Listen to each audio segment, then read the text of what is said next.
Numa ordem internacional em reconfiguração, a América, a Europa e Portugal viram à direita. À direita ou às direitas? E como pensam estas direitas, que causas as unem, que clivagens as dividem e que estratégias adotam? Quais as suas referências e contradições? Como é que veem o passado?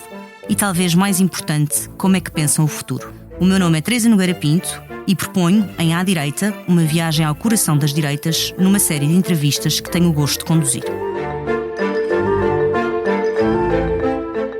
2016 foi em muitos aspectos o ano zero da nova direita. Uma direita mais à vontade com o conflito do que com o consenso, um ano que introduz um antes e um depois. Determinou ou confirmou reconfigurações políticas, alianças improváveis e conflitos aparentemente insanáveis. A eleição de Donald Trump, citando o nosso convidado de hoje, inaugurou um horizonte de possibilidades para o nacional-populismo. O que é que 2016 revelou e o que é que mudou? O que é que se consolidou desde então e até que ponto essa reconfiguração da direita e da política americana influencia a direita e a política europeia? Nenhuma viagem sobre as direitas em 2026 estaria completa sem analisar Trump e o trumpismo. Na viagem que aqui propomos, esse será mesmo o nosso ponto de partida. Para perceber isso, temos hoje connosco o Vasco Rato. Vasco Rato é professor universitário, doutorado em Ciência Política pela Universidade de Georgetown, foi presidente da FLAD e é autor de vários livros. Vou destacar propositadamente dois: De Mao a Xi, o ressurgimento da China, e Tsunami, Trump, Trumpismo e Europa. Destaco estes dois porque me parece que está subjacente a esta sequência a lógica de que não conseguiríamos compreender Trump se não compreendêssemos a ascensão da China. E o Vasco tem a enorme originalidade de se ter empenhado, desde sempre, e mais que tudo, em compreender Trump. Achei por isso que não haveria melhor maneira de inaugurar este podcast do que com alguém que tentou compreender este homem que alterou radicalmente a direita americana e abriu profundas clivagens para o bem e para o mal na direita europeia. Olá Vasco, muito obrigada por teres aceitado o convite para esta conversa e para inaugurar este podcast. O Expresso tem uma nova subscrição que lhe dá acesso completo ao The New York Times, com atualidade, jogos, culinária e muito mais. E ainda aos conteúdos exclusivos da SIC Notícias, incluindo o Direto Vertical, a nova e inovadora emissão que se adapta ao seu smartphone. Subscreva em expresso.pt/digital. Expresso. Liberdade para pensar. Nós aqui começamos com um pontapé de saída e aquele que eu escolhi é um acontecimento, uma data, 30 de abril de 2011, e tu referes esse acontecimento e essa data no teu livro. É um jantar de correspondentes na Casa Branca, em que o então presidente Barack Obama decide fazer troça de Donald Trump, que estava na assistência. Diz que foi a partir daí que Trump começou a alimentar a ideia de se candidatar à Casa Branca. A minha primeira pergunta, e é uma coisa que me ficou muito da tua análise de Trump, e que eu vejo muito pouco entre aqueles que se esforçam por compreender Trump, tem a ver com a ideia de que para Trump, a grande diferença entre Trump e os seus antecessores é que para Trump o declínio não era inevitável. E eu ia-te perguntar qual é a importância dessa ideia de reverter o declínio para Trump e para a direita americana depois de 2016. Olá Teresa, antes de mais, muito obrigado pelo convite, é uma honra estar aqui contigo e com... na abertura, no fundo, que este é o primeiro podcast. És muito generosa na apreciação que fizeste agora, porque afirmas que eu tentei compreender Trump. Não sei se isso é possível fazer, mas de facto foi esse um pouco o meu motivo, a minha motivação quando escrevi o livro. Achava e acho que há pouca análise sobre o Trump e o que é que Trump faz, ou seja, há pouca análise política e muita adjetivação. Ouve-se dizer que Trump é um selvagem, é bruto, é isto, é aquilo, tudo porventura verdade, mas politicamente inconsequente, absolutamente irrelevante. E portanto, enquanto as pessoas se focam na personalidade do senhor, creio que não entenderão a lógica política da sua atuação.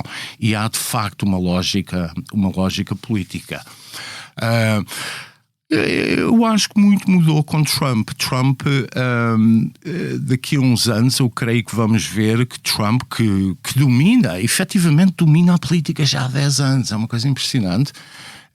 e vamos ver que foi um presidente consequente, por bem ou por mal. Isto não quer dizer que tenhamos de concordar com aquilo que Trump faz e diz, mas é preciso entender.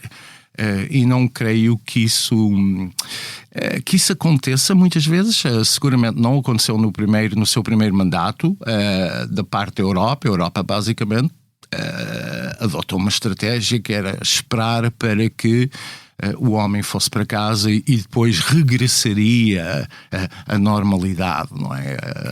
O civismo, a civilidade voltaria à Casa Branca. Bom, na prática isso não aconteceu, porque não só Trump regressou 4 anos depois, mas com Biden também seguiu muitas das políticas de Trump. Isto é muito em política externa. E isto é muito... Eu essencialmente estou a falar de política externa. De facto, em política interna há divergências, há políticas diferentes, como é natural. Mas em política externa, que é aquilo que nos deve interessar, creio que tem havido uma grande continuidade. Com isto tudo, não sei se respondi à tua pergunta. Respondeste, já lá vamos à Europa. Acho que devemos dedicar alguma atenção a isso. Respondeste, mas eu queria te perguntar ainda sobre a questão de Trump pessoalmente, porque há aqui muita ideia de ruptura e acho que isso é inegável, ou seja, a política de certa forma não volta a ser igual. Tu tens uma expressão que eu achei muito engraçada, que é o romper com a gaiola de ferro, a jaula de ferro weberiana. É uma expressão de Weber, não é? Não, eu sei. Tomara a nós. Exato, não, assim, é a grande expressão de Weber, mas no sentido, no fundo, de trazer, ou seja, aquilo que é absolutamente desconcertante, e estou a usar um eufemismo em Trump, o exemplo que me lembro sempre é quando ele diz, ainda na primeira campanha, eu podia matar alguém na Quinta Avenida que continuariam a votar em mim. Claro. E o mais desconcertante é que é capaz de ter alguma razão. Mas este desconcertante, por outro lado, também pode ser visto como essa questão do carisma, não é? O Tumos, essa vontade de impressionar. E eu gostava de te perguntar se tu vês... Nesta fase que começa de transformação e reconfiguração política nos Estados Unidos e na Europa a partir de 2016, se vês mais líderes com essa característica? Sim, vejo alguns. Erdogan na Turquia, Putin na Rússia, Xi Jinping na China. Trump não é o único. O que estes líderes todos fazem é, no fundo, romper o horizonte daquilo que é expectável. Fazem coisas novas. E isso pressupõe, obviamente, características pessoais que normalmente caracterizamos como carisma, mais uma vez, no seguimento de Weber, mas requer também que as sociedades estejam preparadas para essas rupturas e, de uma forma ou outra, todos estes homens surgiram num quadro em que, de facto, esses países, essas sociedades, não só estavam preparadas, mas como exigiam rupturas. Eu acho que muitas vezes se pensa que Trump é a causa da crise e não, quer dizer, é uma resposta, pode ser uma resposta que corra mal, pode ser uma resposta mal pensada, pode ser o que for, mas que é uma resposta, isso é. E a resposta aqui, então, há esta noção de declínio que referiste na pergunta anterior e que de facto não respondi, pensando bem. E esse declínio, vamos lá ver, é um declínio de várias dimensões. Primeiro é um declínio da própria sociedade americana. Daí as críticas ao wokeismo, uma série de coisas. Portanto, o que Trump estava a dizer é que a sociedade americana estava em declínio. A culture, não é? Estava em declínio. Daí o ênfase também que é dado, por exemplo, às questões trans, à participação de, entre aspas, homens no desporto de mulheres, como assim foi designado nos Estados Unidos, e essas batalhas culturais não são por acaso, quer dizer, resultam desta noção de que a sociedade americana estava em declínio e era necessário corrigir. Não é? Quem é que provocou esse declínio? Obviamente os democratas, a esquerda, etc. É essa a visão, o diagnóstico. Em política externa, o declínio tinha que ver com, ou era a consequência,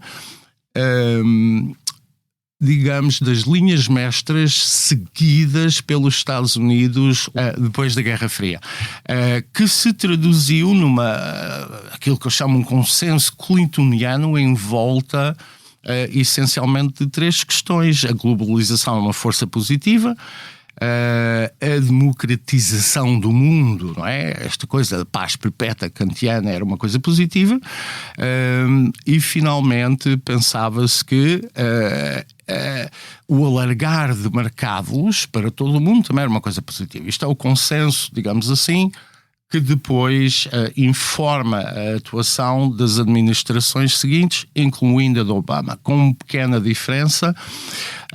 Obama, e eu recordo aos nossos ouvintes que Obama também acreditava que o país estava em declínio, só que Obama o que dizia era que era necessário gerir o declínio. Portanto, os Estados Unidos estavam irrevogavelmente, não é, nesse caminho, e era necessário que o país tivesse instrumentos para geri-lo.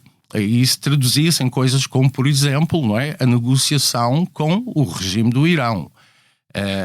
E a ideia era muito simples, era tentar negociar o status quo e assim garantir que os Estados Unidos pudessem gerir a situação. Bom, o que é que se verifica hoje em 2026? Que isso em larga medida, essa visão em larga medida, foi a visão clintoniana, não é?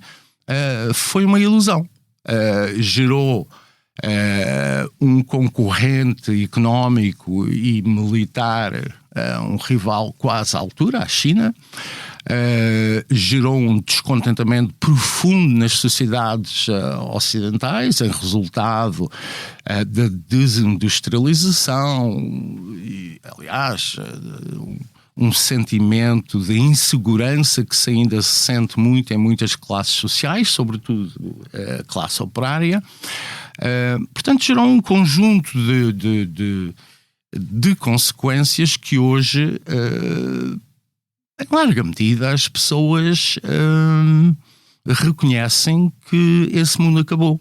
Quer dizer, esta nova ordem mundial, esta ordem liberal, assente em regras, não sei o quê, Trump o que veio dizer é que esse mundo já não funciona. Hoje, pelo menos as pessoas penso que são mais lúcidas, mesmo na Europa, reconhecem que esse mundo já não regressa.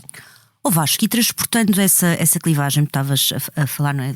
essa ilusão também do fim da história, etc., não é curioso que ao mesmo tempo que se tinha essa visão tão otimista em relação à humanidade em geral, se fosse cavando um fosso, eu acho que esse fosso é fundamental para nós percebermos a direita, as clivagens dentro da direita e a clivagem entre a direita e a esquerda hoje. Um fosso entre as elites, no caso dos Estados Unidos, as elites da costa este e da costa oeste, e a gente comum, não é? Que é uma coisa que é extraordinariamente trabalhada do ponto de vista político pelo trumpismo, mas que não é Trump que a inventa. Há, aliás, 2 expressões, aquela expressão do Obama, aquela afeição que essa gente tem por armas. Sim. E religião, exatamente, e a Hillary Clinton com o basket of deplorables. O que eu te queria perguntar é se tu achas que essa cisão, que depois é trabalhada politicamente por Trump, se achas que ela existe também na Europa e se achas que ela cava fossos também dentro da direita, ou seja, uma direita cosmopolita, elitista, liberal, que tem um certo horror à gente comum e aos seus instintos mais conservadores. Acho que isso é bastante óbvio, porque nem sequer é uma questão de achar, isso vê-se nos padrões eleitorais, nos comportamentos eleitorais em vários países europeus. Esse descontentamento, essa alienação, Marx diria que é uma alienação, que eu acho que é uma boa expressão, depois traduz-se em votos, em partidos populistas, de direita, radical, esquerda radical, seja o que for, quer dizer, mas é um voto contra as coisas como elas são. E creio que há boas razões para que haja esse descontentamento. Não estou com isto a dizer que estes partidos depois oferecem soluções. Aliás, eu posso ser muito claro e específico, porque já estou numa idade em que me posso dar esse luxo. O Chega em Portugal pode não ter soluções para nada, mas encarna esse de descontentamento das pessoas. Um descontentamento que é real. E é real porquê? Porque durante muito tempo as elites, de facto, não queriam discutir assuntos que preocupavam as pessoas. Em Portugal, acho que há 2 exemplos que são óbvios, que é a imigração, sobretudo. Vou-me restringir a esse exemplo. Aliás, durante muito tempo não se podia falar sobre a imigração. Porque quem o fizesse era fascista, era racista, era xenófobo, e algumas pessoas seguramente o eram. Mas havia muitas pessoas preocupadas com, no fundo, o bar aberto da imigração, do Dr. Costa, e as consequências que isso estava a provocar na sociedade portuguesa. E em vez de discutir esses problemas, as elites, e aqui reporto-me, dos partidos de esquerda e de direita, o PSD, o CDS, etc., não queriam falar sobre o assunto porque, mais uma vez, não era politicamente correto fazê-lo. A realidade, como faz sempre, acabou por se impor. E hoje hoje não é hoje literalmente, mas agora estamos a discutir essa questão e outras questões que não eram aceitáveis. Quer dizer, isto aconteceu por toda a Europa e aconteceu nos Estados Unidos. E o que Trump faz, mas também alguns europeus, o Orban de certa forma faz isso, o PiS na Polónia de certa forma faz isso, Farage está a fazer isso. E mais uma vez eu não estou a dizer necessariamente, quer dizer, tenho este problema quando... um endorsement. Não, mas porque eu tento explicar Trump e alertar para a lógica de Trump, quer dizer, sou um trumpista, ando a ouvir esta conversa há não sei quanto tempo. Portanto, só para ficar claro, não tenho simpatia particular para alguns destes partidos, acho que têm razão numas coisas, noutras não. Bom, dito isso, no fundo, em vez das elites europeias se aperceberem do que estava a acontecer na sociedade, fazem a fuga em frente. Fazem a fuga em frente em políticas ambientais, fazem a fuga em frente em muitas coisas. E isto, obviamente, criou o caldo de rejeição que tem levado ao surgimento destes partidos. Essa é a minha análise. E eu, por acaso, queria-te perguntar, Vasco, e estamos aqui sempre nesta... Desculpa, Teresa, deixa-me só acrescentar uma coisa. Claro. A vitória de Trump, nesse sentido, é muito significativa, porque, apesar de muita gente não se rever em Trump, pelo menos percebe, quer dizer, e a vitória de Trump em 2016 dá-se ao mesmo tempo do Brexit. Exatamente. Portanto, estes 2 acontecimentos em conjunto mostram que esse horizonte que estava tapado pelas elites, que era possível quebrá-lo. E eu queria aqui, Vasco, há 2 caminhos e eu queria ir para os 2. Vou primeiro aqui para há o das elites e há o da Europa. E vou aqui primeiro à Europa, citando-te.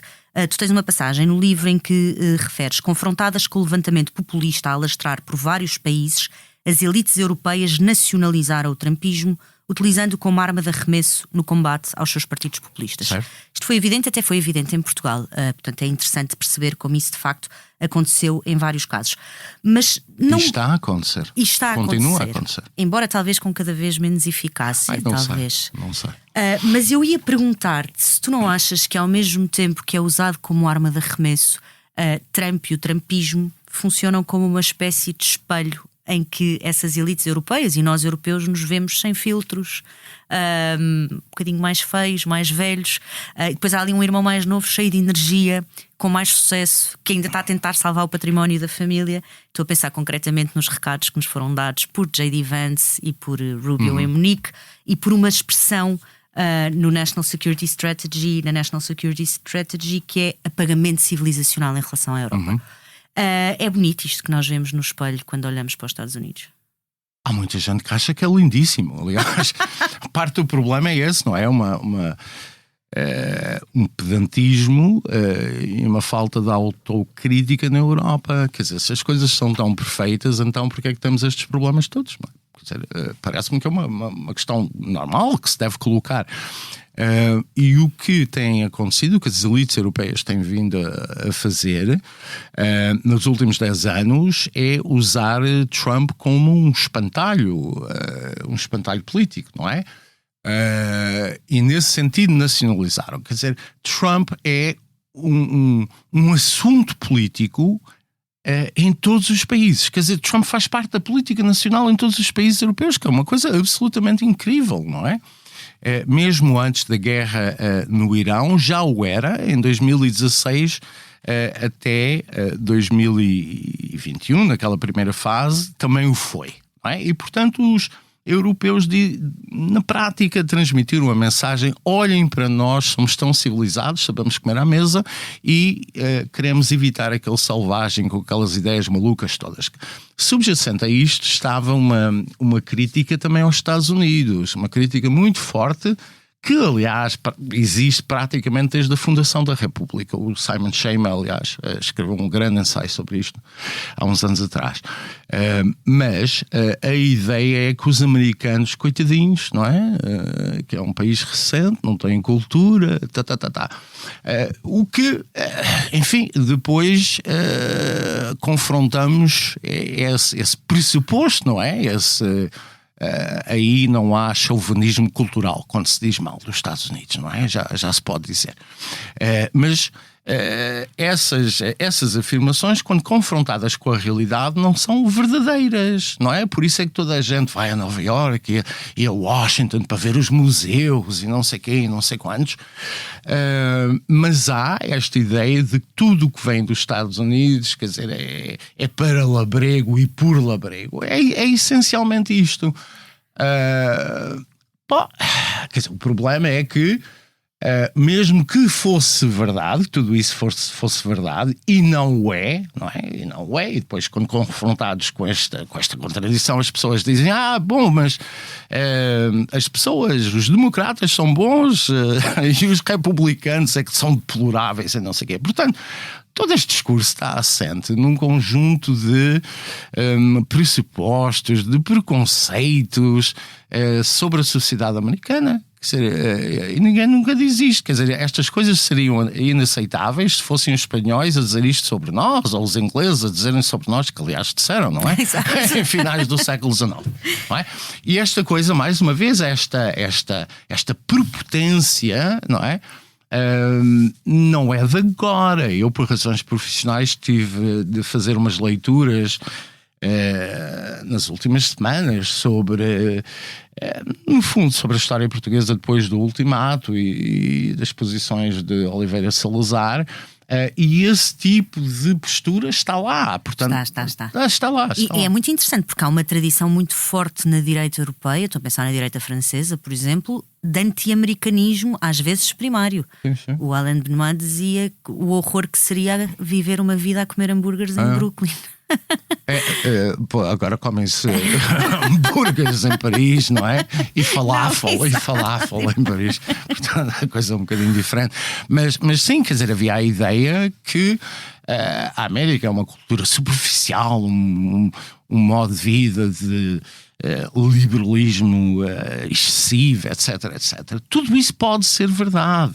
Quer dizer, não quer dizer, é uma discussão que enfim, estaríamos aqui o dia todo a falar sobre isso. Mas depois o meu ponto aqui é simples: é usado, tudo isso é weaponized, é usado politicamente, não é? O Dr. Costa, António Costa, disse isto há pouco tempo, não é? Fê-lo de uma forma um bocadinho, enfim, mais do que à maneira do Dr. Costa. E, portanto, também disse este tipo de coisa. O problema é que depois não se vê respostas adequadas por parte desta elite europeia. Sim, eu ia-te perguntar, e agora indo para a parte da elite, até porque eu acho que uma maneira, ou seja, o populismo traz esta ilusão de que nós nos livramos das elites. Nós não nos livramos das elites, quer dizer, nunca, em nenhum momento, como de resto, os paraísos anunciados pelo socialismo também nunca se livraram das elites. O que vai variando é o critério. Portanto, nós temos sempre uma minoria mais organizada que manda ou manda mais do que uma maioria desorganizada.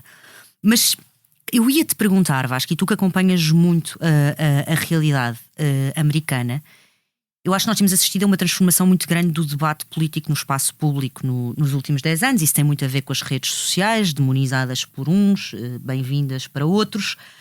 Mas nos Estados Unidos parece-me particularmente impressionante o ecossistema de think tanks, de iniciativas, Turning Point USA, influenciadores políticos. Estou a pensar no caso do Charlie Kirk, o America First, o Claremont Institute, etc. Até Silicon Valley. Uhum. De repente parece... É cool ser conservador. Ou seja, sim? há ali um ecossistema muito vivo que contrasta um bocadinho com uma esquerda que tem tido mais dificuldades em recuperar a imaginação política, etc. Ou seja, eu acho que do ponto de vista intelectual tu vês na direita americana uma coisa mais viva, mais fratricida também, mas normalmente é quando as direitas e as esquerdas andam à pancada umas com as outras, é quando estão mais fortes. Mas eu gostava de te perguntar se tu achas que nós estamos a assistir ao aparecimento de uma contra-elite cultural, académica, política. Sim, mais do que isso, acho que estamos a assistir a uma contra-revolução.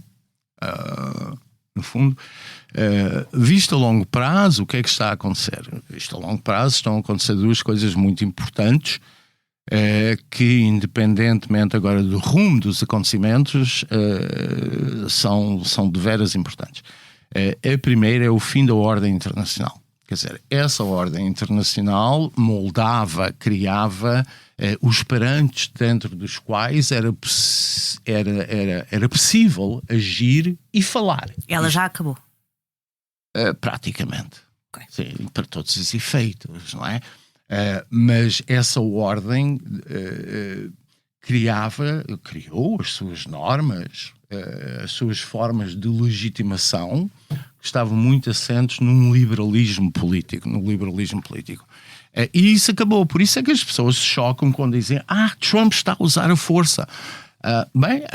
Como se isso fosse uma novidade. A força sempre foi utilizada, mas era, de certa forma, escondida por detrás de uma retórica do direito internacional, de uma série de coisas.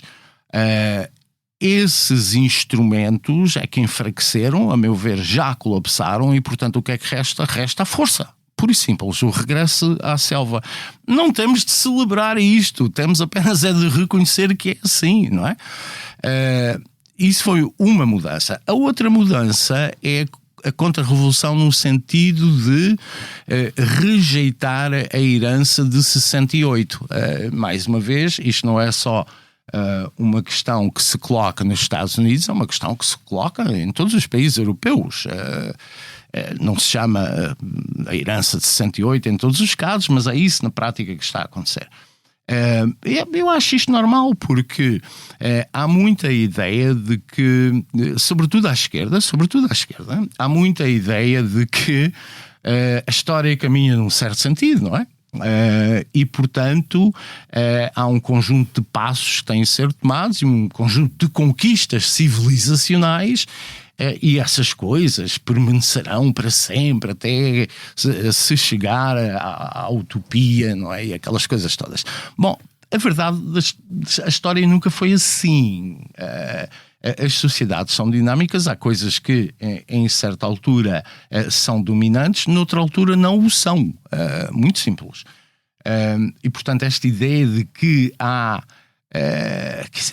património civilizacional e tudo, não, as sociedades mudam, têm outras prioridades, outros valores, e muitas vezes os novos valores, as novas prioridades consubstanciam uma rejeição do passado. E muita gente rejeita, ou passou a rejeitar, sobretudo pessoas mais novas, passou a rejeitar tudo o que as gerações anteriores advogavam, não é? Todos nós conhecemos miúdos que dizem essas coisas do 25 de Abril e não sei o quê, quer dizer, há uma rejeição disso. Eu acho isso perfeitamente normal e só na cabeça das pessoas que acham que há estas conquistas civilizacionais. Porque é o Deus, Pátria e Família do maio de 68, não é? Pois, da mesma claro. maneira que esses levavam sempre com o Deus, Pátria e Família, estes levam com os novos Deus, Pátria e Família. Sim, mas quer dizer, as pessoas só ainda defendem só uma parte desse legado, porque a outra parte do legado de 68 era questionar a autoridade, questionar os pressupostos. Essa parte já enfim, passou a ser uma coisa um bocado burguesa que a malta instalada já não questiona, já não vale a pena questionar, porque já chegamos a um estado muito avançado e isto criou o quê? Criou um establishment, não é? Um establishment que ouvimos muitas vezes pessoas e dá-nos vontade de rir, simplesmente. Quer dizer, eu quando ouço algumas coisas vindas, eu posso exemplificar, não é? Quer dizer,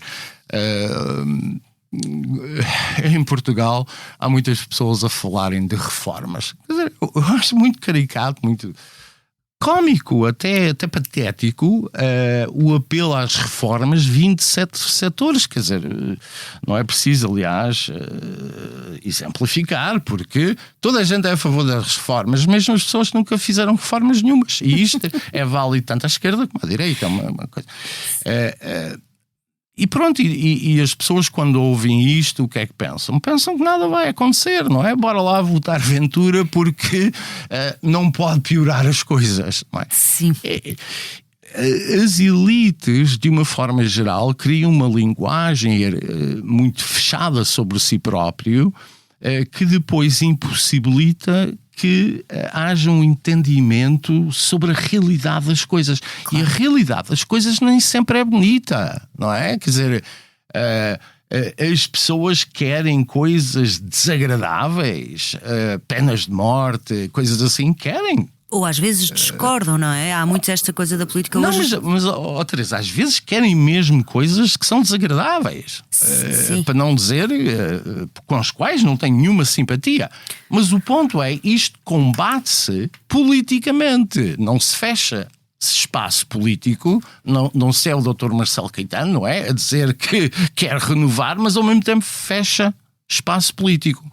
Eu acredito que as más ideias são confrontadas na política, politicamente, e essas más ideias acabam por ser desacreditadas.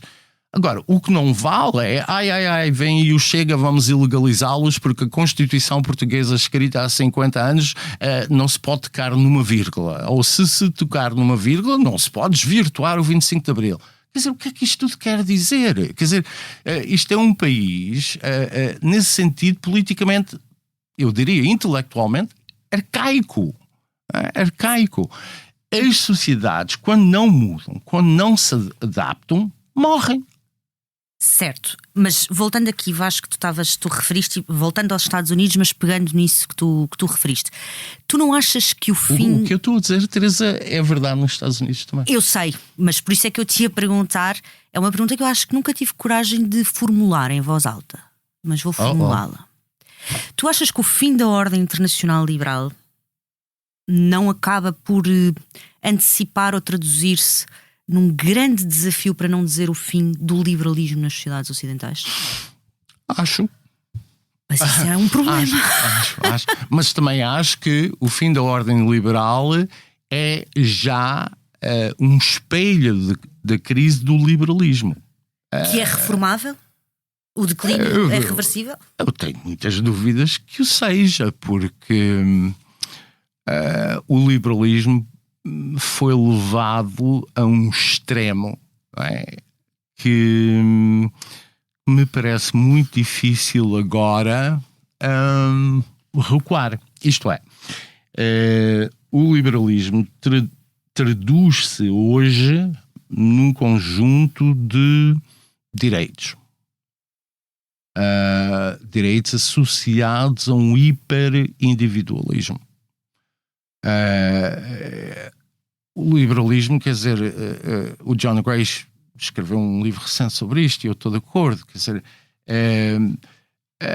nós estamos num ponto em que qualquer noção do coletivo, da sociedade, do país, o que lhe queiram chamar, qualquer noção parece caricata. Quer dizer, se a gente falar nisto publicamente, muitas vezes a reação da outra parte é sim. Como se estivéssemos a falar de coisas... Que só serve para hostilizar o outro e nunca para agregar. Sim.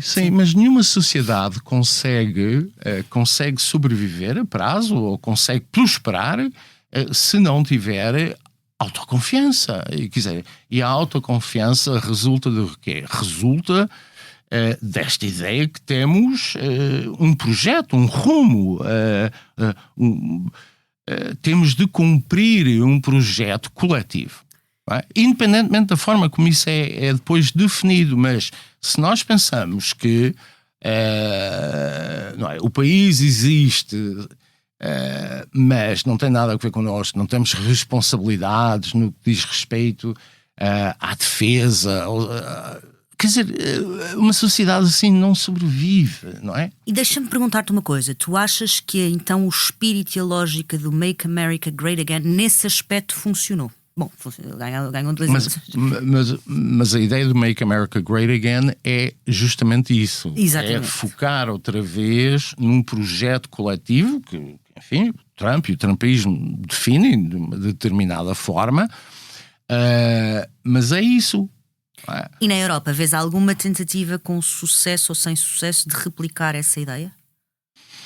Vejo em alguns países de leste. O problema, em larga medida, eu creio que está na Europa, naquilo que antigamente se chamava a Europa Ocidental. Os países que foram democráticos durante décadas e onde não se percebe muitas vezes que a liberdade requer algum sacrifício, e a liberdade só é possível quando há speech, quando há discussão, quando há debate. E eu acho que estes últimos 30 e tal anos de paz, a longa paz europeia, não é? Do pós-Guerra Fria, levaram as pessoas a esquecer muita coisa. E quando digo esquecer, talvez essa palavra seja errada. As pessoas não aprenderam um conjunto de coisas que deviam ter aprendido. Sobretudo as pessoas mais novas que têm um ensino que, francamente, quer dizer, é melhor. Quer dizer, o melhor seria, em vez de andar na escola, se calhar estarem em casa a ver YouTube ou qualquer coisa. Porque é verdade. Porque o conhecimento, e eu reporto-me apenas ao conhecimento, a 2 tipos de conhecimento. O conhecimento histórico é praticamente zero. Quer dizer, as pessoas não fazem ideia de quem é que. O que é que foi o Estado Novo, não fazem ideia, não fazem ideia de nada, não é? Há uma vivência que é uma vivência existencial no sentido que é de dia a dia, momento a momento. Exatamente. Dizer, e quem não lembra o passado, o Santayana, não é? Já dizia que não recorda o passado, está condenado a repeti-lo. E, portanto, quando as pessoas não têm noção do que foi o autoritarismo, por exemplo, em Portugal, do que foi a experiência comunista na Europa de Leste, quando nada disso lhes diz nada, não é? Então tudo é possível. O problema de não saber história e não se ter grandes referências culturais, as pessoas hoje já não leem livros, já não sabem quem é Orwell, já não sabem quem é. Enfim, eu quando digo isto, obviamente é uma generalização, quer dizer, há pessoas muito cultas, seguramente, mas de uma forma geral as nossas sociedades estupidificaram e por conseguinte as pessoas passam muito tempo, não é, a ver TikToks e outras coisas de macacos a cantar e coisas assim que são muito interessantes e muito fascinantes, mas em termos de cidadania valem, eu ia dizer valem zero, mas nem valem zero, antes pelo contrário, são destrutivos. São absolutamente destrutivos. Mas cria-se a ideia de que tudo é possível. Quer dizer, E essa ideia de que tudo é possível é simpática, sobretudo quando associada a um certo sentimentalismo, não é? Porque as pessoas hoje valorizam sobretudo o quê? Valorizam o sentimentalismo, não é? Mesmo quando tentam analisar uma guerra, morreram crianças, não sei o quê. Quer dizer, todos nós sabemos, é desnecessário dizer que a morte de uma criança, seja em que circunstância for, é terrível, mas ao enfatizar esse tipo de acontecimento, apela-se à emoção, não é? Ao coração, e deixa-se o cérebro em casa. E muito da análise que eu tenho visto sobre aquilo que está a acontecer agora, a guerra do Iraque, quer dizer, não passa de adjetivação e deste apelo ao sentimentalismo. Isto eu acho, enfim, acho que isto é um sintoma de uma sociedade aburguesada, e pior do que isso, uma sociedade que já não tem grande exigência intelectual e moral. É o último homem. É o último homem de Nietzsche. Nietzsche ainda é pior. É absolutamente o último homem, não é? O homem destituído de qualquer interesse. Bem alimentado e bem vestido. Exato. Parabéns, a globalização agora significa que podemos ter 7 televisões em casa. Fantástico.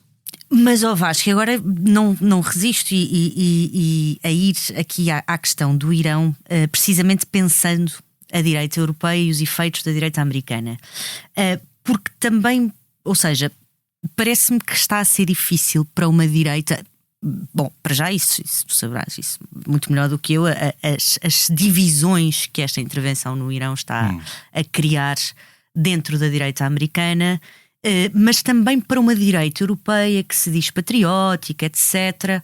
Como é que gera isto? Estou a pensar no caso de Meloni, mas também estou a pensar, por exemplo, em outras direitas mais radicais, como a AfD, que têm sido até hostis em relação aos Estados Unidos. Como é que não é só a direita, é Pedro Sánchez. Sim, exatamente. O demagogo dos demagogos. Portanto, um certo anti-americanismo, mas ao mesmo tempo também não será. Como é que uma direita europeia que se diz patriótica também pode subscrever? Como é que vamos sair deste imbróglio? Há muitas coisas na direita europeia que me provocam alguma inquietação, não é? Uma é olhar para a Rússia e para Putin como o último baluarte da civilização ocidental. Quer dizer, pensar que... Nem toda a direita europeia. Não, mas alguma olha para Putin nesses termos, que é uma coisa, enfim, estranha, mas ok. A AfD, por exemplo, tem um bocadinho essa posição. A outra coisa que me perturba um bocadinho é a ideia de que vamos resistir aos americanos e impedir que tenham acesso ao nosso espaço aéreo, etc. Mas depois têm de pagar a NATO e a defesa. Portanto, eu não tenho nada contra pessoas como Keir Starmer ou Pedro Sánchez que queiram fazer uma afirmação da política nacional, depois têm de pagar as consequências. E o que me parece é que muitos dos políticos europeus o que gostariam é de assumir aquela superioridade moral que é muito europeia, como nós sabemos, mas ao mesmo tempo criticar os maus dos americanos e não sei o quê, e tê-los a pagar a defesa e a permitir que os produtos europeus tenham um acesso mais fácil, privilegiado ao mercado americano. Quer dizer, não se pode ter tudo e, portanto, é preciso fazer escolhas. Eu acho que se deve ir por um certo caminho, mas se quer ir por um certo caminho, bora lá. Mas é preciso dizer às pessoas que isto criar uma força de defesa independente dos Estados Unidos, que pode concorrer com os Estados Unidos, tem outras consequências, não é?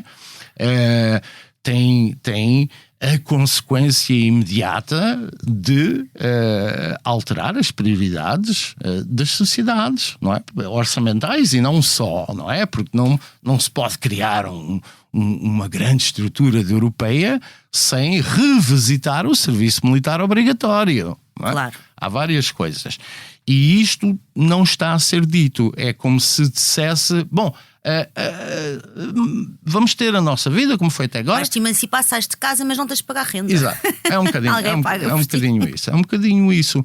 E eu acho que o que muitos europeus, dirigentes europeus, não gostam em Trump é que Trump revisitou o status quo e disse, bom, nós pagamos durante uma determinada conjuntura, agora já não vale a pena porque vocês conseguem pagar. E não é de agora que ele anda a dizer isso, porque é nos anos 80 que ele começa a dizer isso, portanto isto não devia ter sido uma surpresa para ninguém. Agora, na direita americana, quer dizer, vamos lá ver, o trumpismo é uma sensibilidade, a direita americana é plural. Era aí que eu ia agora, Vasco, até porque gostava de terminar na América. Tinha aqui duas perguntas para a direita americana, mas sobretudo para a coligação, ou parte da coligação que elege Donald Trump. Ele não estará em busca de monstros lá fora, em vez de se reduzir à persecução do interesse nacional. Isso tem gerado discussões muito violentas e aberto brechas na coligação que suporta Trump. Eu por acaso não acho que haja uma contradição. O que as pessoas, o que se diz muitas vezes é Trump prometeu não fazer guerras e portanto não, Trump não prometeu fazer guerras. Trump prometeu não fazer endless wars, não é? Aquelas guerras infinitas como se verificam no Afeganistão. Mas não disse que jamais, em caso algum, faria guerra. Isso nunca disse. As pessoas talvez tenham acreditado, quer dizer, wishful thinking, mas não o disse. Aliás, no primeiro mandato usou força várias vezes, por exemplo, na Síria e não só. Portanto, qual é o problema digamos assim, na coligação magna, como disseste agora?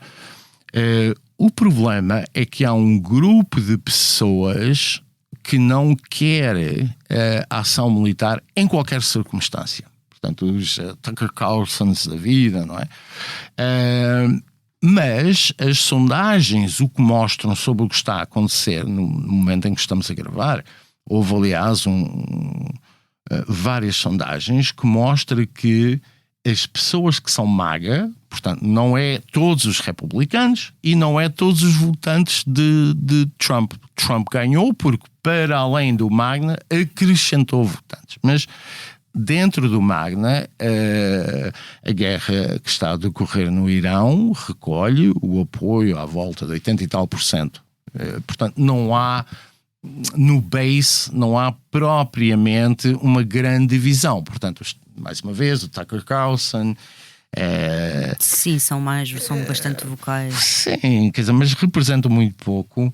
E agora acrescentaram uma coisa nova, não é? Como têm de explicar porque é que Trump está a fazer a guerra, e descobriram que, afinal, como toda a gente sabe, isto é um complô e os judeus e não sei o quê. E, portanto, Trump está a ser telecomandado por Netanyahu e uma grande conspiração judaica. Enfim, já ouvimos este filme. Mas depois há pessoas que têm uma posição crítica em relação a esta guerra, que querem ver objetivos claros e querem ver a força ser utilizada para cumprir objetivos claros, de modo a que isto não se possa transformar numa guerra... Não vês aqui a tentação neoconservadora? Isto é mais ou menos a posição neoconservadora dos neoconservadores antigamente. Os neoconservadores deixaram de ser uma força relevante. Aquelas pessoas que estavam associadas ao movimento nos anos 90, em larga medida já não contam para grande coisa. Eram muito hostis, David Frum e companhia, quer dizer, já não... Sim, mas muitos deles foram para o Partido Democrata. Mas vamos lá ver, o que eram os neoconservadores? Eram as pessoas que achavam que os Estados Unidos tinha de utilizar o seu poder para democratizar o mundo, para impor a paz kantiana e aquelas coisas todas. Quer dizer, isso foi largamente desacreditado. Portanto, muitos deles reciclaram-se e alguns até, diria, com alguma humildade, não é? Que olharam para a experiência, nomeadamente aquilo que aconteceu no Iraque, e disseram, bom, se calhar isto não foi uma boa ideia.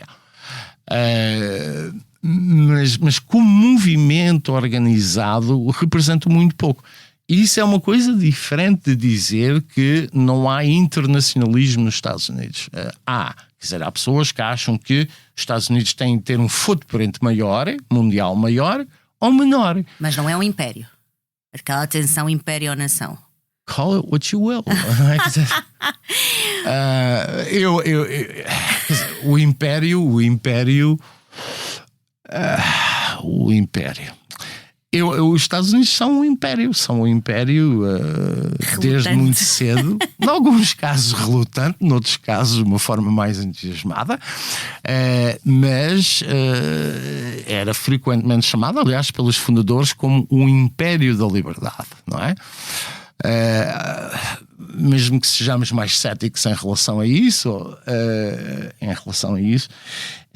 os Estados Unidos é um império claramente desde 1945, e o que os impérios fazem é construir uma arquitetura internacional, normas e regras e não sei o quê. Ou seja, a ordem liberal é, na prática, não é a arquitetura do Império Americano.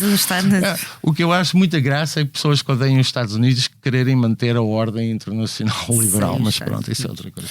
Vasco, estamos quase a terminar, mas eu quero muito fazer-te esta pergunta, que acho que é uma pergunta que eu vou voltar a fazer nos próximos 2 anos, mas que tem a ver, não querendo obrigar-te a fazer futurologia, mas com o futuro da direita americana.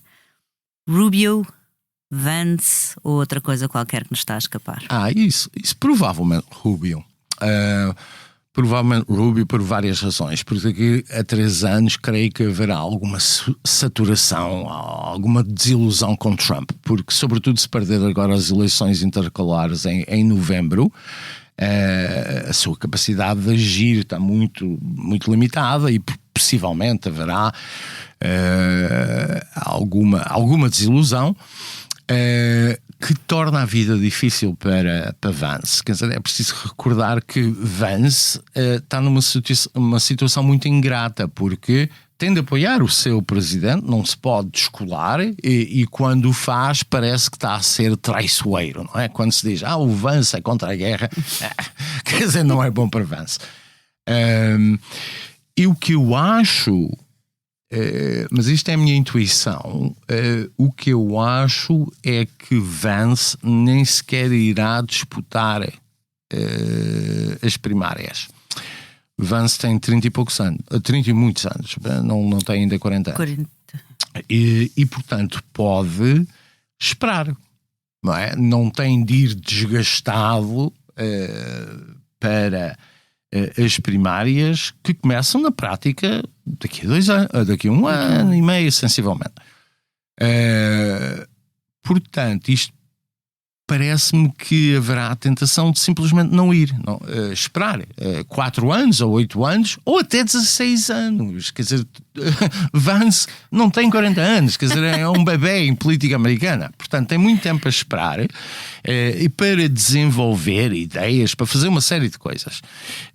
Rubio, eu creio que não tem esse tempo, não é? Mas tem a vantagem de, independentemente daquilo que venha a acontecer nos próximos tempos, é o secretário de Estado, Ministro dos Negócios Estrangeiros, e vai libertar Cuba, não é? Portanto, isso daqui a uns meses vai libertar Cuba. Quer dizer, há aqui várias coisas que para os eleitores republicanos fazem com que Rubio, não é? Que há 10 anos atrás era o Little Marco, não sei o quê, de facto é uma carreira política absolutamente impressionante. E isso faz mais sentido, acho eu, daqui a 3 anos. Agora, se Rubio consegue ganhar ou não, isso é outra coisa. Quer dizer, não, mas diga-se passagem que os democratas não estão a dar uma resposta para as novas realidades do mundo, acho eu. Mas isso é uma coisa que também é discutível. E, portanto, podemos ter aqui uma situação em que temos Trump a dominar a política durante 10 anos e depois mais 8 anos de Rubio. Quem pensa que tudo voltará àquilo que era, ao status quo ante, está muito enganado. Muito bem. Sim, senhora Vasco, muito obrigada. E obrigada a todos os que nos acompanharam neste périplo sobre o trumpismo, episódio de estreia de À Direita, um podcast de reflexão sobre as ideias, as clivagens e o horizonte da direita contemporânea. Este episódio foi gravado e editado por João Luís Amorim, a capa é de Tiago Pereira Santos, com fotografia de Matilde Fieschi. A coordenação é de Joana Beleza e a direção de João Vieira Pereira. Eu sou a Teresa Nogueira Pinto e volto daqui a 15 dias com mais convidados à direita. Até lá, ouçam-nos em expresso.pt ou na sua app preferida de podcasts.